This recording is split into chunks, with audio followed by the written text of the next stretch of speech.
nobody has really paid attention to the politics of gender, sexuality, and caste. Shailaja Paik is somebody whose work, pushes against what we understand to be elite feminism, and these existing conventional frameworks of feminism, are in a way put to test because it does not take into account the subjectivities of Dalit women. So the woman inside the house is looked upon as a modest, respectable, honorable woman who is dependent on the man, versus the Dalit woman who is, because of her work outside the home and in different areas of this public space, she is looked upon as immodest, as someone who just because of her confidence and daring, she is also an independent woman, and that is used against her. In addition to Dalit women, there are a bunch of women all the way around across the other side of the face of this earth, black women. It is sex that actually leads to the problem of caste, and second, it is gender as to how some women are oppressed even further, even more compared to men. Different women and different communities have to fight with different oppressions. The same solutions cannot be applied to all communities and to all women. Celebrating sexuality without taking into consideration the social and the political and the economic ideological context in which a particular community has had to live is very, these are very different things. Dalit men need to also pay attention to the domestic patriarchy, the oppression of women inside the homes. So they are the ones who have to take even more responsibility in order to understand this double struggle. So fighting against the high caste patriarchy, and at the same time paying attention to the gendered and the sexual oppression inside the homes. Ambedkarism, Marxism, liberalism, Dravidianism, feminism, Gandhiism. What role are these great big isms of the 20th century playing in the 21st century? What relevance do they have today? I have a tree. I'm an atheist in the same way as I'm an leprechaun. Why have there been casteism existing in the country still today? Feminism, by definition, is the belief that men and women should have equal So the rights. nature of the system is to be as mean and rotten as you can, to try to maximize profit. I'm Sudipto Mondal, and welcome to this episode of What's Your Ism? Hello and welcome to What's Your Ism? I'm Sudipto Mondal. Today, we're going to try and understand the ism of a distinguished professor at the University of Cincinnati. She's also an affiliate faculty in the areas of women's studies, sexuality, and South Asian studies. She's the author of this fantastic book. I have it here right now. It's called The Vulgarity of Caste. This is a book that was published just last year. And this year, she's made news globally in the academic circuit by winning the MacArthur Award. It is called the Genius Award. Shailaja Paik, Dr. Shailaja Paik, thank you so much for being on What's Your Ism? You must be really pressed for time. Everybody must be asking for a piece of you right now. Yes, well, thank you very much, Sudipto, for having me here. I'm absolutely delighted to talk with you. Yes, I am juggling a lot of things along with teaching and many committees work and reviewing and interviews. And now you have this $800,000 grant. What are you going to do with it? Well, first of all, I have to say that this is the MacArthur Fellowship that is awarded for creativity and exceptional work that people do, and who are from different fields of work, poets and composers and filmmakers. So I'm a historian. So I am very honored about being named as a MacArthur Fellow. I am absolutely thrilled, very ecstatic about being felicitated for my professional work to date. And the award, I will use the award to continue my research and writing. And also, hopefully, I will connect with new colleagues and my cohort fellows to work on social justice initiatives that will continue to focus on my anti race, anti caste, anti patriarchal work. Nice, interesting. You know what they're calling you? I saw a lot of social media activity around the time when your award was announced, and people took a lot of pride in it. Of course, back home out here in India, the papers were full of it and all of that. And I heard a couple of people on social media calling you the bell hooks of India. You know, and I couldn't help but notice that there's some overlap between your work and that of black feminists such as bell hooks. But your work itself talks about how perhaps you stand on the shoulder of generations of Dalit women, and you speak of the 1942 All India Depressed Classes Women's meeting in Nagpur, where 25,000 Dalit women in 1942 gathered. There have been a series of developments in this, how do you call it, the subspace within the Ambedkarite movement. You had in the 80s and the 90s, you had the National Federation of Dalit Women, the All India Dalit Women's Forum. Then in Bangalore, the city where I come from, in 1987, I believe there was the first national conference of Dalit women. It was organized by the Christian Liberation Movement. All these women, right? You have from that era Ruth Manorama, you have Swati Margaret, you have Gogu Shamala, Swarupa Rani, Cynthia Stephen, that whole generation of people in the 80s and 90s, and now here you are, and globally recognized scholar. How much of their work, the generations that have preceded you, how much of that work has informed your work? And while you're answering that, I want you to answer hopefully that question in two parts. Where do you see the movement going now? The Dalit women's movement, because you have a young crop. I'm so glad you watched the episode with Nikita Sonavane. There's an entire bunch of women in that generation out in the US, for example. You have Tenmori Soundarajan. You have in Nagpur, where you come, you visited. I think you hail from Nagpur as well. No, Pune. Pune, yes. Pune, yeah. In Nagpur, I met Dalit Buddhist women who are very much part of the women. You have Bhante Suniti. I interviewed her. Please, if you have time, please check that out. You have Asha Kotwal.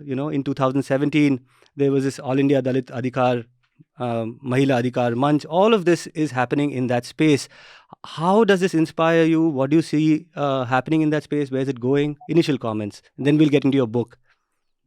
Okay, right. Yeah, no, definitely.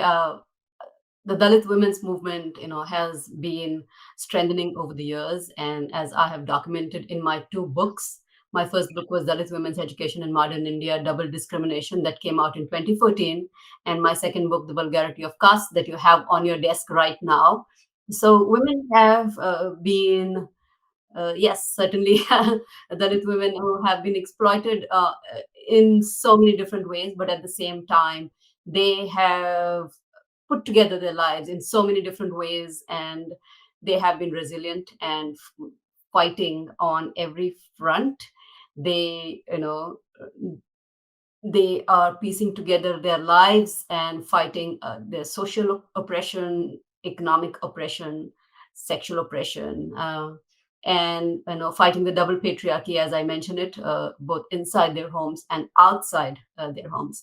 And women have been in through the organizations and associations, their local networks, even with the Mahila Mandals, for example, in different parts of South Asia, they have been pushing against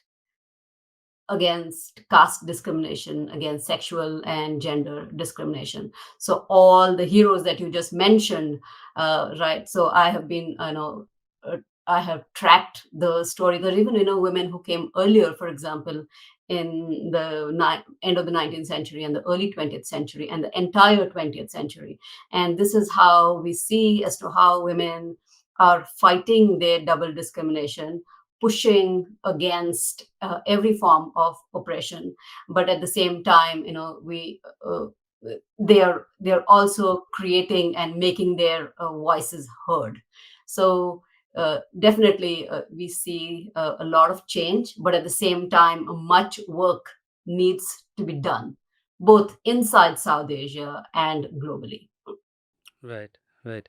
Now, much of my questions in this interview are based on your book, Vulgarity of Caste, and I wish I had read this other essay of yours, or I think it was a paper, Ambedkar and the Prostitute.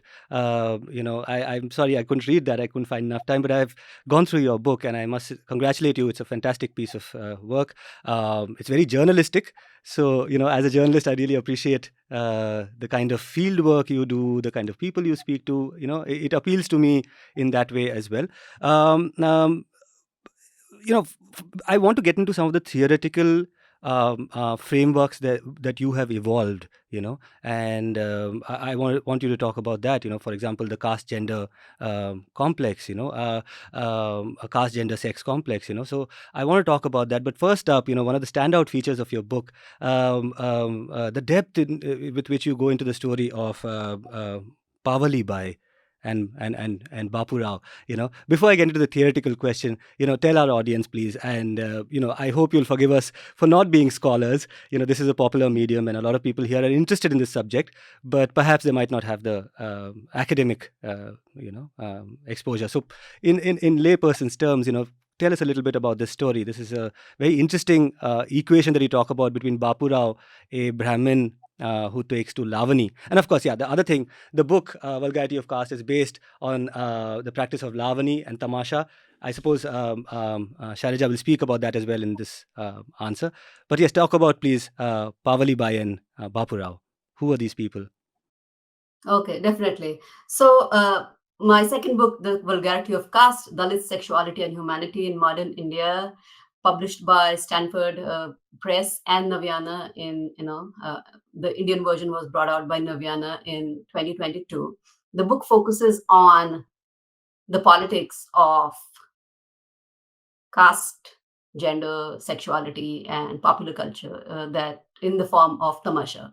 So basically, tamasha is a secular, popular theater that brings together skit, song, dance, comedy, and it is depicted as a traditional Dalit art, and also the traditional art of Maharashtra. So, however, when I think I need to first tell you as to why I started to work on this Yes, please. topic, Yeah. and that is how it will lead us to getting to know the life of Paulabai. So I mean I was raised in Pune, and I have spent my summer vacation in my village in Ahmednagar, Kopargaon in Ahmednagar, and during these as a child I used to watch these popular performances, like Tamasha and others like Gundhar. Uh, and as a child, I also used to dance to these tunes or sing some of these songs. However, when I wanted to work on my second book project, I'd already just going back to my the interviews that I started with Dalit women in 2003. That was for my that was for my PhD and my first book. However, at that time, I had also interacted with Dalit Tamasha women. So these women who were dancing and singing in the Tamasha popular theater. And when I wanted to focus on my second book, I mean, certainly intrigued by their lives, but also very much appalled by the lack of scholarship as well as non-academic writing on the lives of women and basically on the politics of gender, sexuality, and caste in Tamasha. So scholars and other writers, have writers in Marathi also have written about the popular form of tamasha. They've written, in details about the songs, about the music, about musical instruments, some actors, but nobody has really paid attention to the politics of gender, sexuality, and caste. And that is where I when as a researcher, with my research antennae, trying to focus on what I would like to study. So this is exactly, except for one scholarly article in the English language, there was nothing that was done. And so that is where I started. And why is this the case, that certain art forms have been excluded from scholarly as well as non-scholarly investigation? So this was my basic, most important foundational question, and that is where I started researching tamasha. And I mean, of course, most artists, or the stories that float about tamasha in Maharashtra, everybody talks about Pathe Bapurao, this Brahmin man who was a famous lavnikar, the maker of lavnis, the songs, and they just Lyricist? hail him as a god. Right. So this is a Brahmin man who, was very much interested in the song and the music, and that is how he, entered the Tamasha theater, and he is looked upon as a poet who instantly wrote these poems and so on. So it seems he wrote like 150,000, or maybe more than a lakh of poems. So there's a so there's a there are 3 volumes of Bapurao's biography, as well as other writers have written a lot about this man, put him on a pedestal. He becomes like this oceanic figure. He is also hailed upon, so these all Marathi words. He is looked upon as Chandan, he is sandalwood. He is also called Paris, somebody who will transform a rock into a diamond. So he's looked upon as this person, a godlike figure who has these magical qualities. So there's a lot about him. However, when it comes to his partner, who was a Mahar woman, uh, uh, and she was a lead tamasha artist in the beginning of the 20th century. And nobody has credited Paulabai with anything positive. Most of these authors, and of course, there is nothing, there's like very short essays in the Marathi language about Paulabai, but besides that, there is nothing else. And the biographers of Bapurao have, they mention Paulabai, in some words or maybe in a sentence or two, and always use the most negative language. So they write about her as being a woman who is very fickle. She is dependent on Bapurao. She had no mind of her own. She is also looked upon as a person who is enticing men. She is written about as a woman who is who has multiple partners. So it's almost looked upon as a loose woman, as a public woman. And uh, so, I mean, as a scholar, as a researcher studying this, and coming across an absolute silence, especially with regards to certain Dalit women. And here is the case of Paulabai. So I wanted to find out as to why was this the case? Why is it that, on the one hand, when we have Bapura, the Brahmin man, being praised, endlessly, and then we have absolutely nothing on Paulabai. And that is where I began my investigation and put together this archive. Also read very closely, gleaning information, pulling out Paulabai and her history from these biographies, which just degrade her. Absolutely, a violent language that was used, and they violated her through these words. So I put together this her first history. in chapter 2 of my book. Right. And, in the entire story, one of the things that struck me, of course, the tenacity of Paura Bhai, and, how she is an independent woman in that time, and, financially at least independent, and makes her own choices, and also very artistically gifted, and this is something that comes through not in the Brahmin biographers' work. It comes in the, almost like was it the writing or in the oral narratives of her descendants, her nephews. They are the ones who talk about her art, but one of the things that struck me is this Bapu Rao. The how does he acquire that art form? How does he appropriate that art form? You talk about how when Bapu Rao was a young boy, he was living close to the Maharwada, and he could, he was attracted by this music, this entire culture, that was exploding in those spaces, and he literally goes and catches one of the Mahar boys over there, and from him he starts getting a sense of the tonality of that music, the lyrical, the structural aspects of the lyrics. These things, he takes it from there, and then he sanitizes it. Can you quickly talk about that? And yeah, let's talk about that first. And I want to get into why somebody like you, as a Dalit feminist, pushes against elite feminism, as you say yourself. We'll get into that next, but talk about for a bit this appropriation of Bapu Rao, please. Yes, so Bapu Rao, yes, he was, I mean, that, from his, home, whenever he used to, whatever, maybe even like minor sounds, and the music, and the jingling of bells, or uh, uh, and the different kinds of music, the drums and so on. So he was very intrigued by these sounds, as well as by the songs.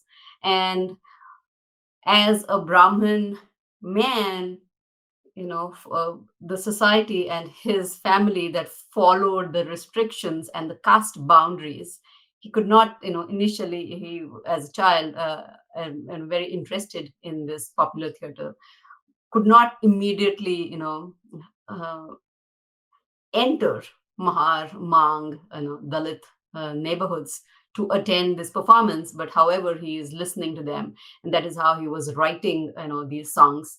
And of course, later on in his life, where he, defies these boundaries, and he enters the Maharwada, and he enters the Mangwada to participate in the Tamasha and the Lavani art form. And so when he's doing this, he was, yes, picking up these songs, and as his biographers mention, he sanitized the words, because, as his biographers say, oh, that the Dalits, the Mahars and the monks, had no idea. These were like, when they spoke about these words, they were just like pebbles. However, Bapurao, picked up these pebbles and transformed them into diamonds. So you can clearly see as to how this the highest caste Brahmin man has this privilege to cross caste boundaries, and to defy these his caste status when he wants to. And at the same time, also at times, during in his songs, in his lavnis, he also, and I write about this in the book, he also celebrates that he is a man belonging to the highest varna, so the highest caste. So so he has the freedom to bounce anywhere, to uh, sing anything, write anything, and claim his Brahmin status whenever he wants to. Whereas the actual authors of these songs, the Mahars, the monks, and other Dalits, and and non-Dalits, the low castes and classes, were never credited as authors of, as the makers of this art. And that is a problem, and that is what I analyze and write in my book. Right. I want you to also share this very interesting anecdote. And I've heard about this, almost as a rumor, let's even say. And as a rumor, which is almost, how do I put it, a little maliciously aimed at Ambedkar in the context of the Mahar Satyagraha, saying that he did not take the donation of the women in Tamasha, but that there is an episode in your book where you talk about an exchange between Bapurao and Ambedkar. So that, I think, should put this rumor to rest. And also, it's a very interesting interaction. Please talk about it, and then we'll get to these theories that you have evolved in. Yeah. Absolutely.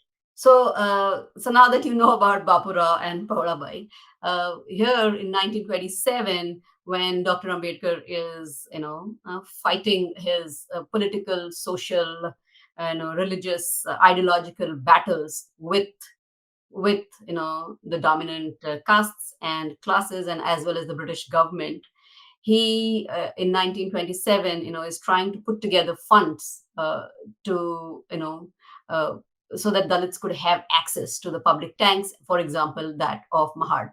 And so for Mahad Satyagraha, when he was collecting funds, Bapurao, Pathe Bapurao, that I just mentioned, was also, wanted to donate towards this important social cause. And so he visits Dr. Ambedkar, adorned with two Mahar women on his sides, on both the sides. And when he provides, when he's gives is almost very ready to give this donation, Ambedkar declares that he doesn't want, I don't want your money, this money that has been accumulated by making Mahar women dance on the stage of Tamasha. So here Dr. Ambedkar is fighting against and resisting the sexual exploitation and the commodification of Dalit women. He did not accept Pathe Bapurao's donation because he wanted to end the sexual exploitation of Dalit women in Tamasha, or in other professions where they were oppressed on lines of caste and gender and their sexuality. Right. Thank you. It's a fascinating story. Do pick up this book. I'm sure by now it's selling like hotcakes all over again after this news of the MacArthur Award. It's a must read. Now, here's the next segment is something where I'm a little insecure about going into, because this deals with theories, and I'm not a scholar. I'm an empirical donkey or just a reporter. So I'll try and take you through different.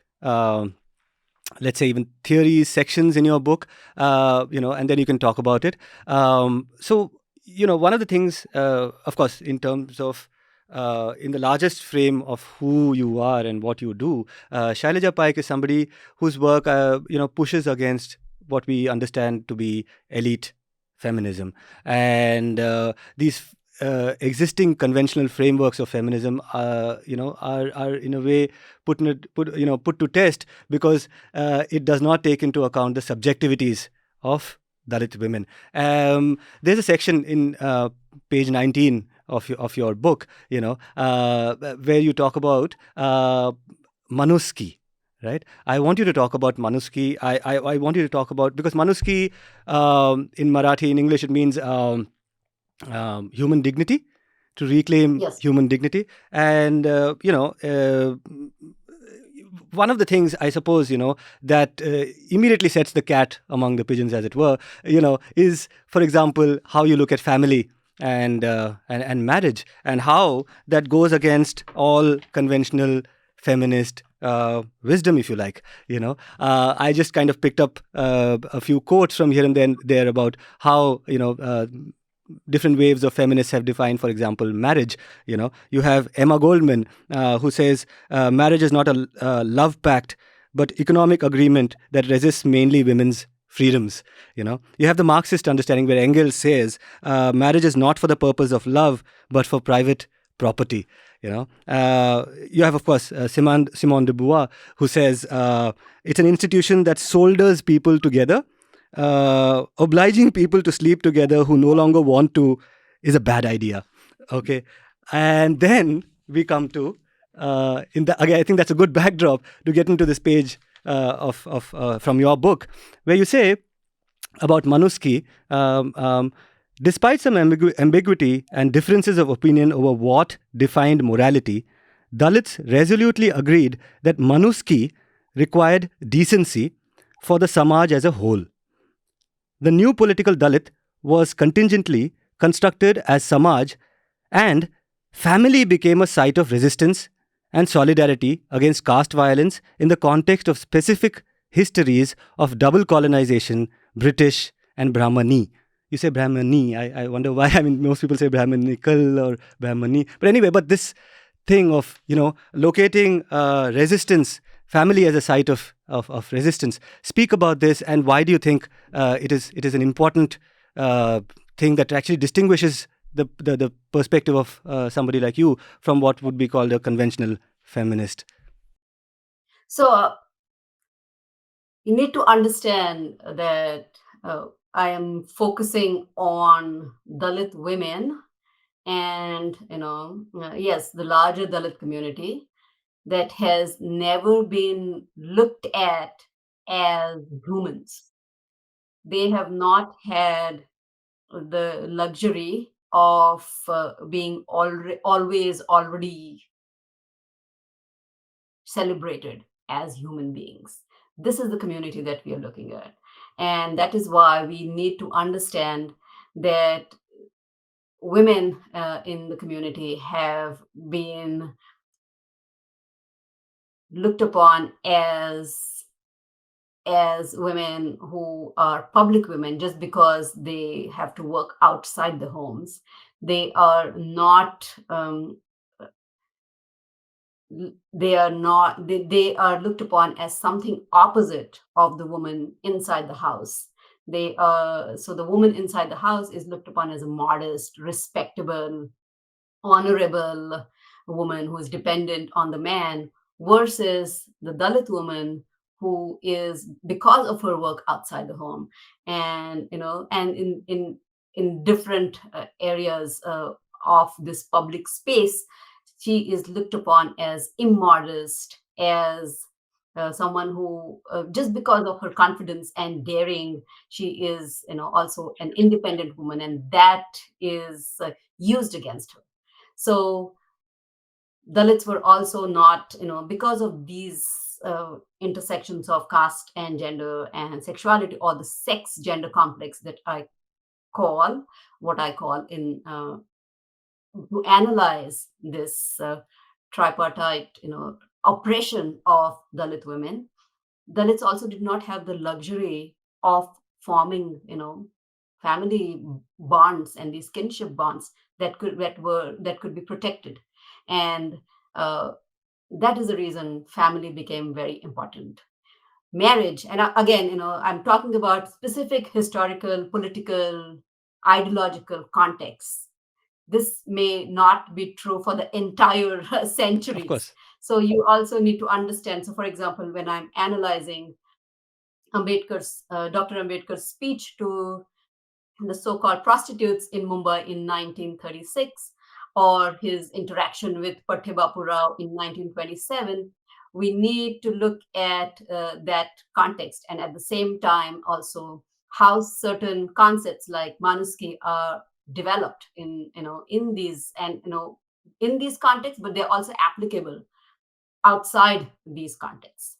So here, Dr. Ambedkar is specifically, focusing on these women who have never had the luxury of having the warmth and the love of families, as opposite to non-Dalit women, and that is why marriage becomes one of the tools that can grant protection, that can grant safety, that can provide warmth and love to these women who have never had the opportunity of having this safe space.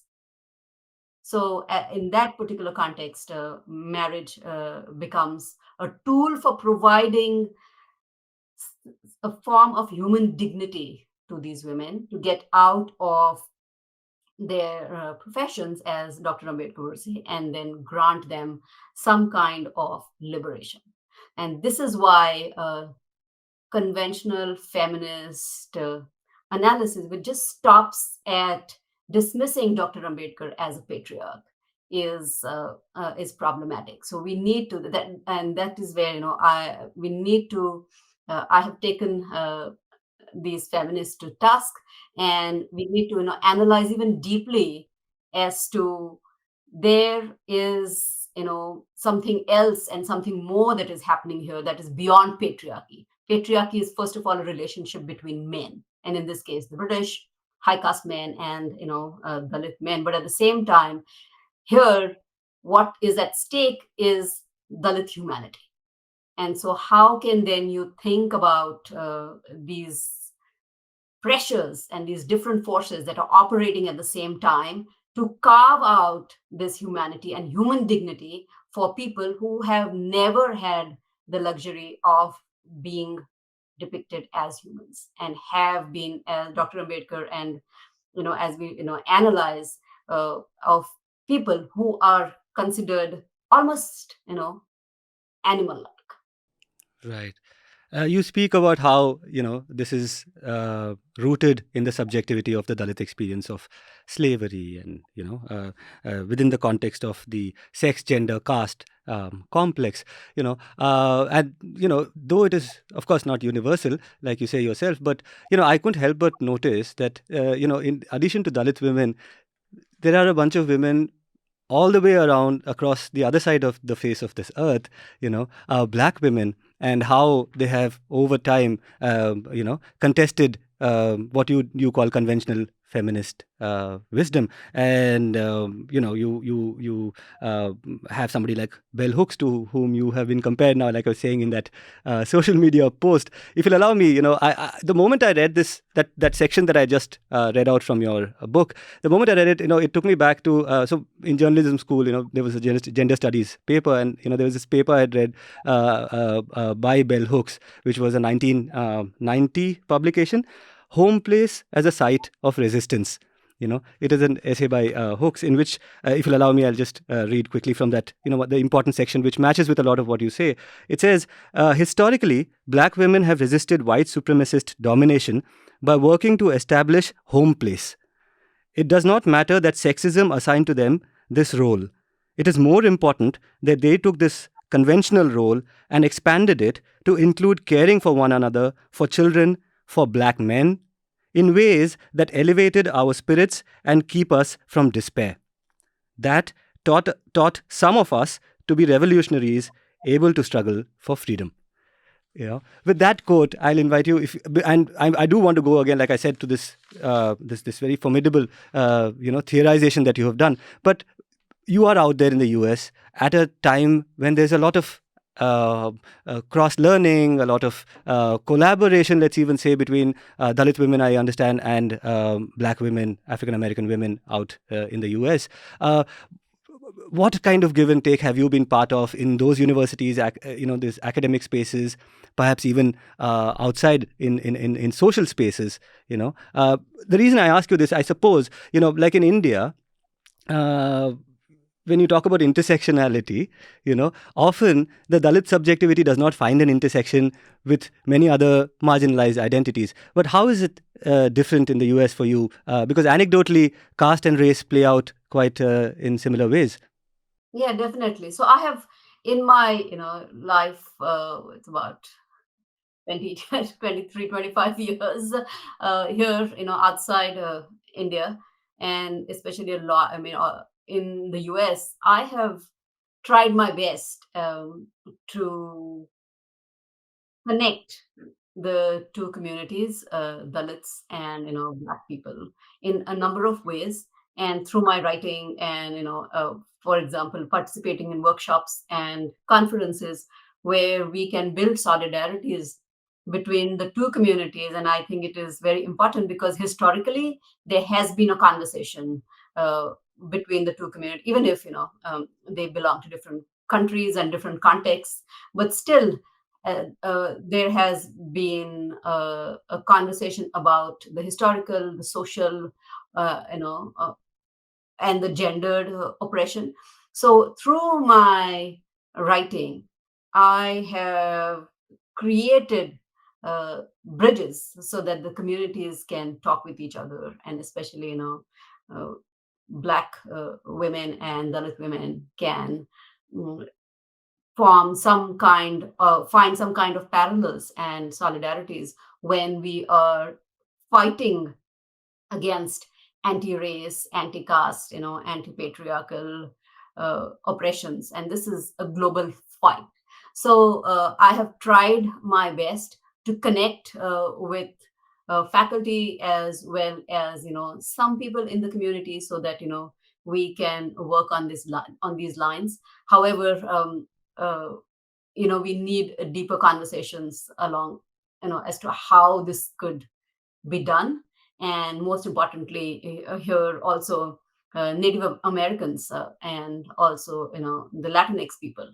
So there are so many people, and who are fighting against these different forms of oppression.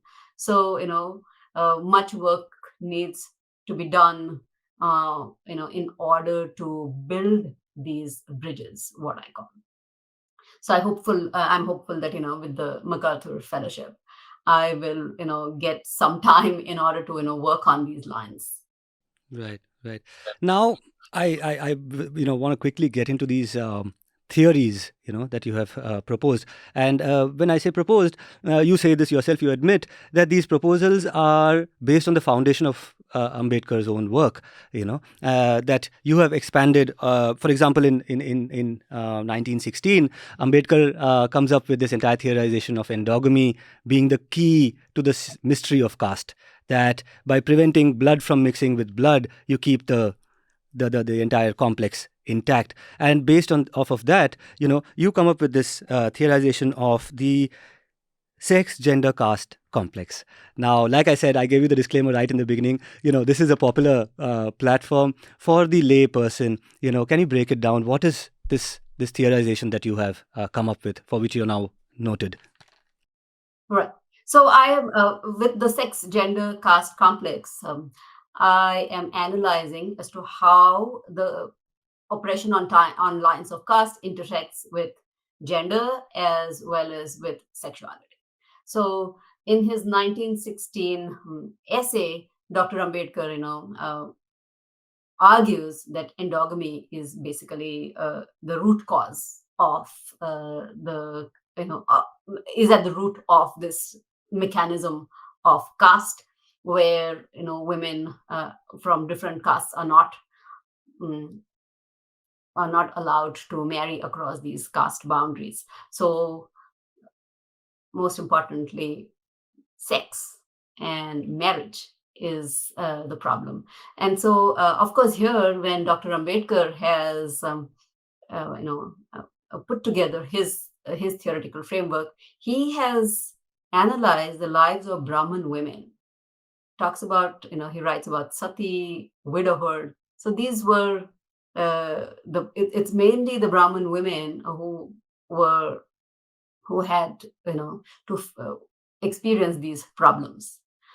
I have extended his theoretical formation to the Dalit Tamasha woman, or the Dalit prostitute. So what happens when we think about how caste oppresses the Dalit Tamasha woman? And so this is here. So yes, it is sex that actually leads to the problem of caste. And second, it is gender, as to how some women are oppressed even further, more compared to men. And that is how the mechanism of caste functions. I'm sorry to interrupt you. While you were answering that question, there's another theorization on which you expand, which is the concept of the surplus women that Ambedkar talked about. So if you can just rewind a little, and go back to that other theory of the surplus women, and how you that was a theory, of course, in which Ambedkar was talking about what happens to unmarried Savarna women or Brahmin women. You have extended that theory. So if you can just rewind back to this thing. So the sex, gender, caste complex is connected in a way, like you said yourself, to this concept of surplus. So once again, can you just add that to the narration and explain to us what the surplus is as firstly? Right. So when Dr. Ambedkar writes, about how endogamy functions and how it leads to the mechanism of caste, so his argument is that, of course, when one woman marries one man, that there is a balance. However, when the man dies, or there's a widower, or it's the woman who becomes the surplus woman, and here, she is the one who is both in one way is very significant to this structure, but at the same time also insignificant. So she's significant because she threatens, she has the capacity to marry anyone, or to have sexual relationships with anyone across the caste borders. And at the same time, as a widow, she also is insignificant. So you have to understand that dual movement there. And again, this is very, in Dr. Ambedkar's theorization, this is very confined. What he talks about, what he writes about, is about the Brahmin woman. I extend that to the Dalit woman, to the Dalit Tamasha woman, or the Dalit, so-called prostitute, who is the surplus woman. And because she is, yes, one if she is left without a partner, then she is threatening this order. So she is very insignificant on one hand, but also very significant. And that is the reason she has to be so-called controlled, as this patriarchal model would provide. Right. Now, there's another significant area in which you differ from mainstream feminists in terms of this politics of respectability, right? And one can empathize with where the contest to the concept of respectability comes from in the case of Savarna or upper caste women who were in a sense confined, who were in a sense prevented to physically be part of public spaces, so as not to be, how do I put it, poached by somebody from the wrong caste. So I understand this pinjara tod sentiment, that comes from what you call elite feminists from elite backgrounds, and here you're talking about the fight to reclaim respectability. If you're talking about taking off the veil, there are, symbolically or, metaphorically, you're talking about Dalit women who want to wear the veil in a sense. I mean, not literally the veil, but, to cover themselves up at a time when there's this, how do I put it, this, in the case of Tamasha, this lecherous gaze, right, which wants to commodify your body, and the act of covering up becomes radical. Right. So speak to me about this, this dichotomy, as well as now. So you talk about this period, where this collaboration happens between Victorian and, middle class morality. There's a period of that. And today in Maharashtra, I mean, for us, before we read your book or even before these theorizations happened, we thought Lavani was one of your popular things because you see it on in every Ganesh Pandal, in every movie. If there's a Lavani performance, right? And there are so many upper caste women, of course, performing it now, and and using it as a as a platform to assert their sexuality. Let's even say. Speak to me about this dichotomy. There's a lot. So let me start with that, because that is what tells about this difference between a Dalit and a non-Dalit woman. So as I write in my book, yes, many high caste women have started appropriating Lavani and are performing it, and at the same time, this is where they have the luxury to perform or not perform any dance form. They can belly dance, they can do Bharatanatyam, they can do Kathak, any sort of dance, and still they enjoy the privilege of being the most respectable high caste women who can do anything. However, when it comes to Dalit women, who are already looked upon as sexualized, and who are looked upon as, public women, uh, who have never had this luxury of being respected in the society, they are the ones who are stigmatized at all times. And this is what this is I have analyzed as to why this is the case. So I have written about as to how when high caste women want to perform these lavnis, they visit the theater and they perform, and they are, they return to their respectable homes on their scooters. Whereas it is Dalit women and hereditary artists who have been in this performance for, for centuries. 5 and 6 generations of these families have been in these performances, and they do not have the luxury to just, shed their past and their present and enter their respectable homes. So different women and different communities have to fight with different oppressions. The same solutions cannot be applied to all communities and to all women. So that is why we need to understand how, and exactly as the title of my book shows, humanity and sexuality are very much interconnected. So just,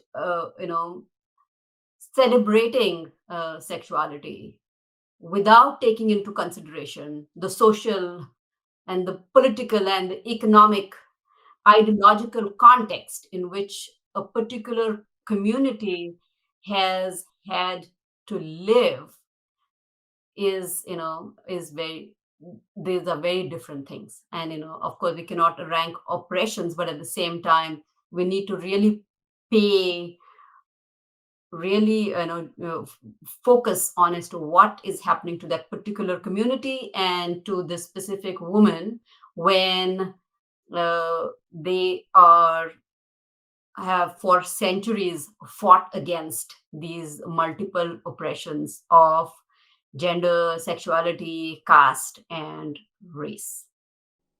Right, right. I want to understand from you this. You spoke about the appropriation that happens in today's time. Where it has gained a certain acceptance. But I wonder if you will have some insights into some parallel performances. Talk about Sadir and Bharatnatyam. There have been other examples where what were originally subaltern art forms were appropriated and sanitized.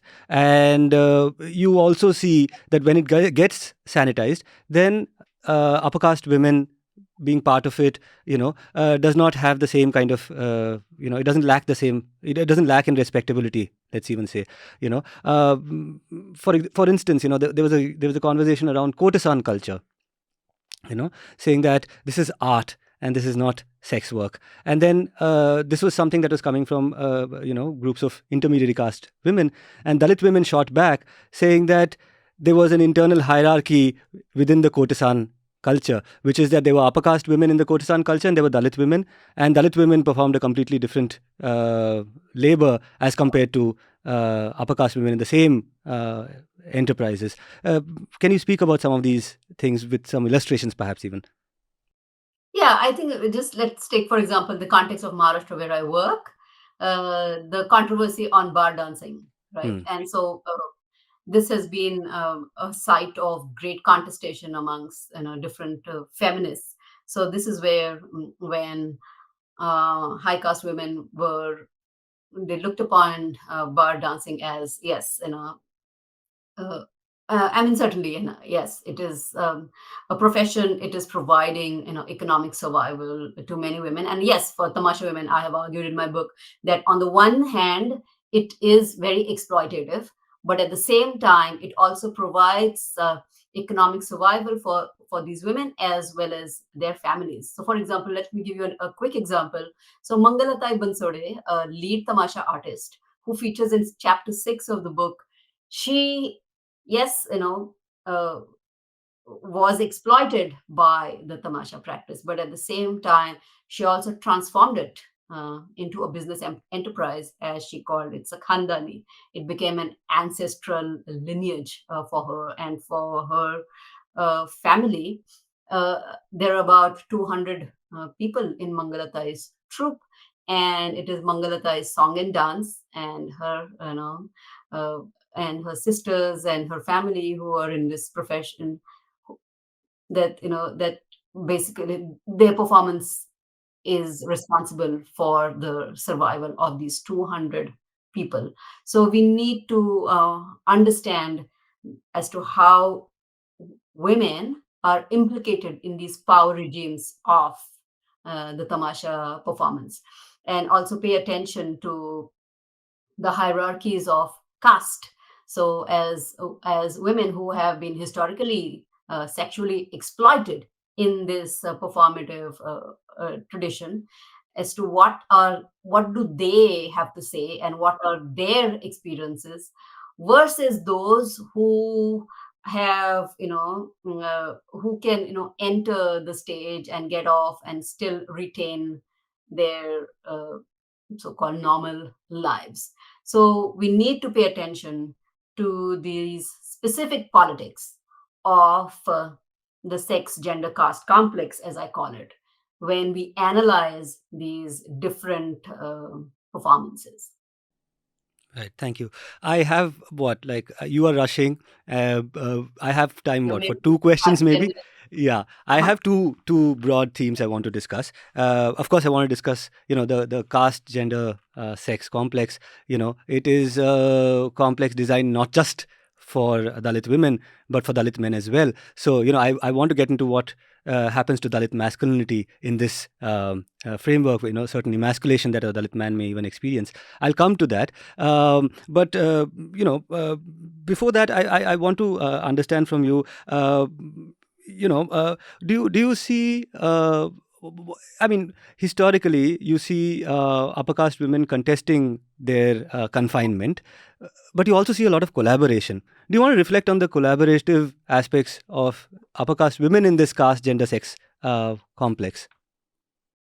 Yes, I think I would go here. I would like to go back to my, first book also. So yes, there. I mean, certainly there have been, uh, problems because of caste and the way high caste women treated Dalit women, for example. So just to give you a very quick example, and this is from my first book, Dalit Women's Education in Modern India, where Dalit women, uh, and this is they've written about this as to how they were not allowed to sit alongside high caste women during communal meals. So high caste women did not allow them to sit together. So they were ostracized on these lines, and but at the same time, I mean, after women, I mean, high caste women participated in reform movements and so on. They invited some Dalit women to their homes for some puja or some other event. So there are also these points where there are efforts being made by high caste women in order to find some kind of friendship to build some solidarity. Right, right.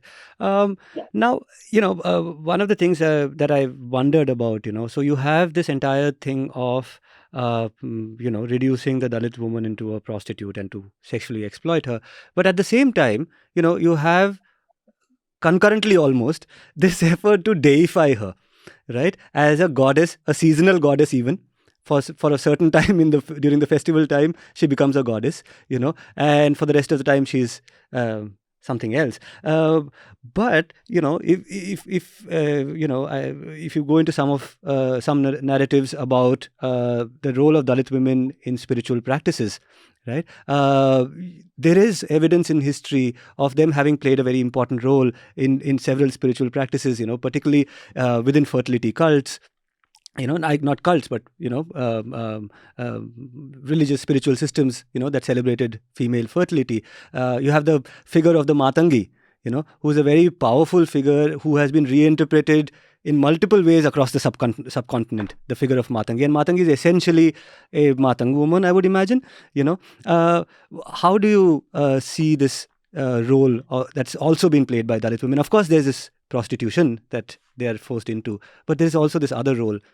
How do you see that? Yeah, this is clearly the problem, right? On the one hand, we see as to how Dalit women are very significant for this operation of the society. So just, in the figure of the Matangi, as you mentioned, so they are very important for certain rituals and certain rites, and they are she's the priestess, and at the same time, she's also sexually exploited. This is the same thing with when in my book in Tamasha. So we come across the Murali woman who is so-called given or devoted to the gods, and Dalits would be invited for certain events, like which to commemorate certain auspicious events like the birth of a child or a wedding or so on and so forth.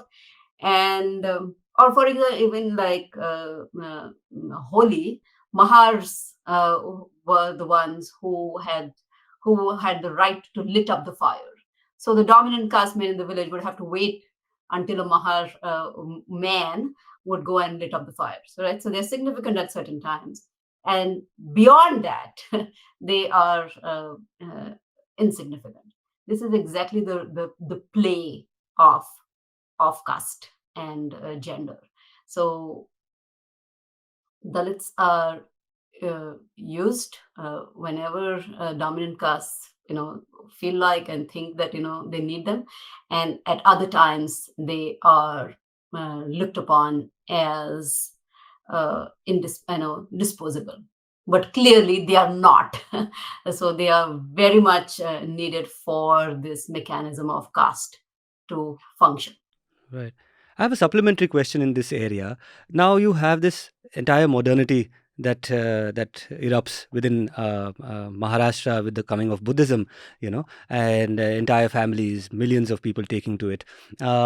Now, in this series of shows, in fact, very early on, I had an interview with Suniti Bhante. She's one of the few, perhaps the only, or one of two or three,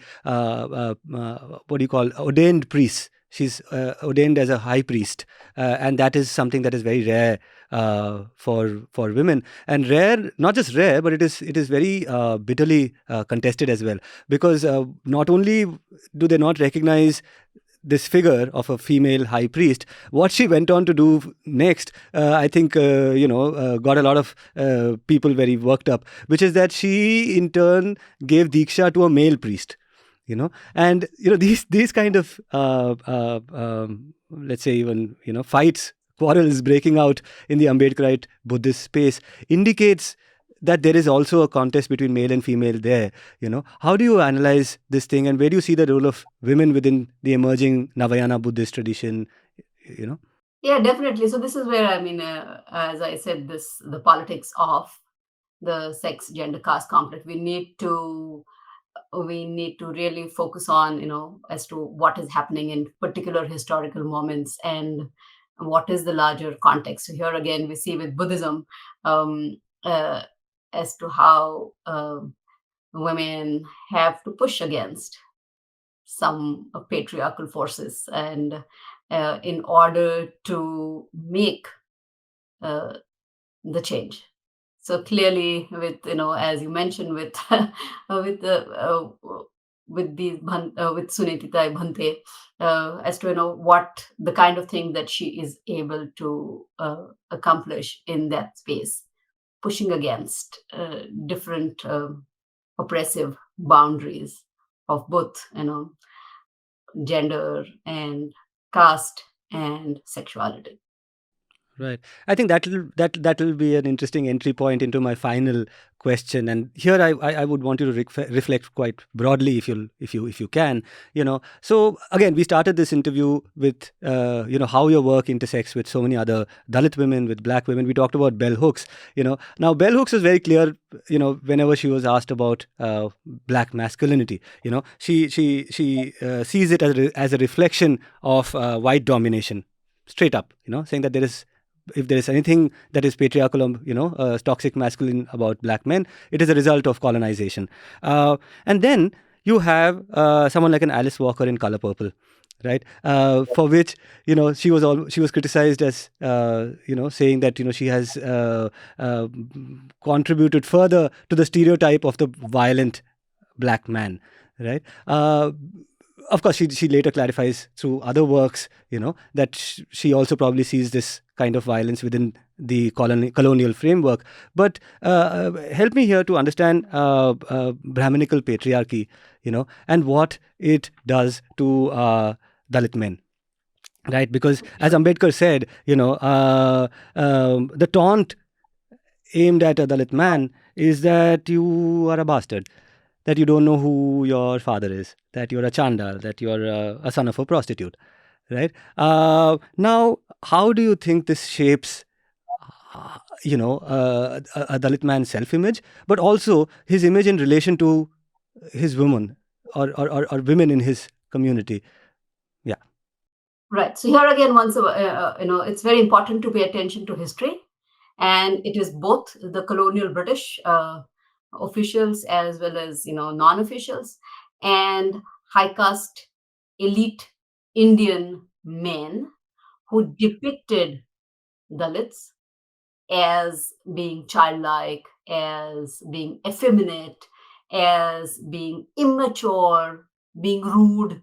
So these were the words that were reserved for Dalits, and especially, and yes, Dalit men. And when it comes to Dalit women, they are again, have to face this double oppression in terms of gender and caste. That is my dog. I have one too. He's white. I call him Superman. What's yours called? Mine, Yeah. he's Khande Rao. Khanderao. Khanderao is the deity, isn't it? Khande Rao is the Maharashtrian deity, yes, Deity. but Okay. deity of everyone, Dalits and non-Dalits. Wow. There's a Khanderao in your house now. Okay.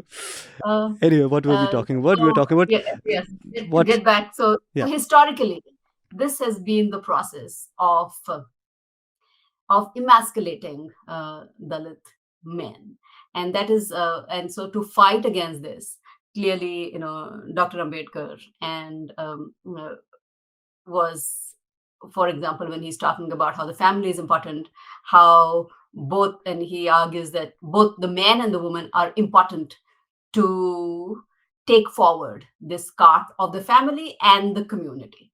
So this is where he argues about the equality between women and men, and as to how women are very important to the struggle. These are his words again, that women are more important to for this fight against untouchability compared with Dalit men. We need to understand as to how Dr. Ambedkar's and the Dalit community's fight for human dignity is, is pushing back against this emasculation of the Dalit community on the one hand, but at the same time, Dalit men need to also, pay attention to the domestic patriarchy, the oppression of women inside the homes.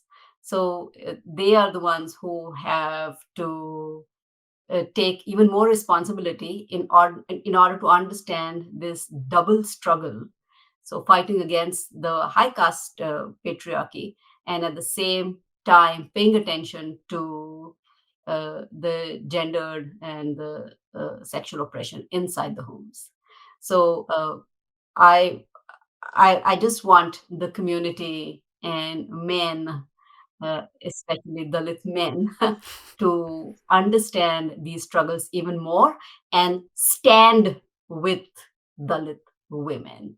This is our struggle. This is a struggle of Dalits and non-Dalits, and Dalit men who need to stand with Dalit women and support their fight against caste, against race, against patriarchy.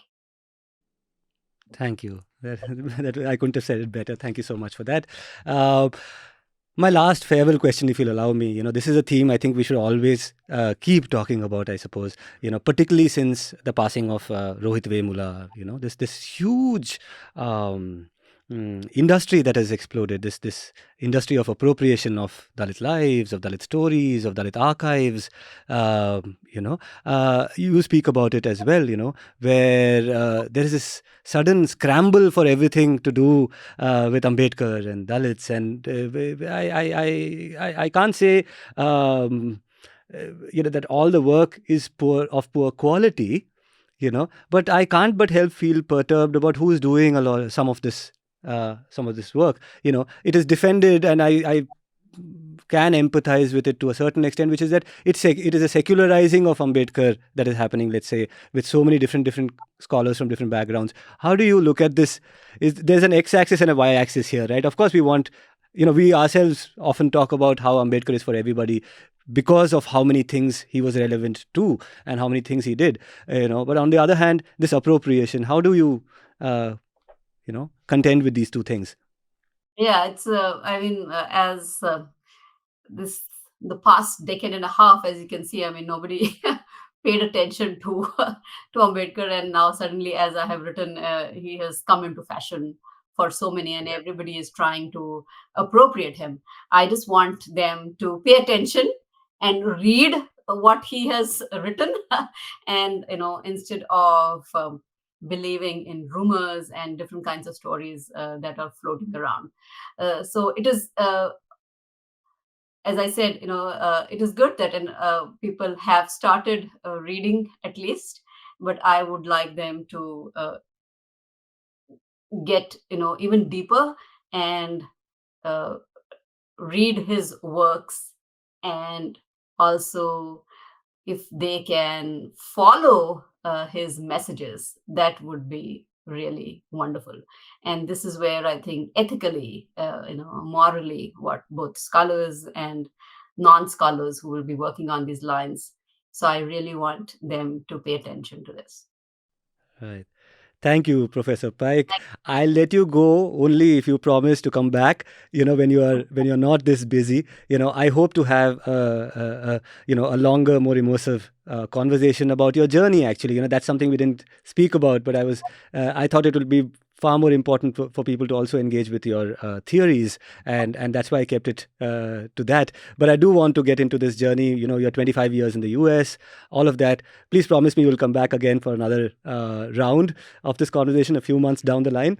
But for now, I'm afraid that's as much time as I've got on this show. Is there anything that you think I should have touched upon that I did not, that we can keep for next time?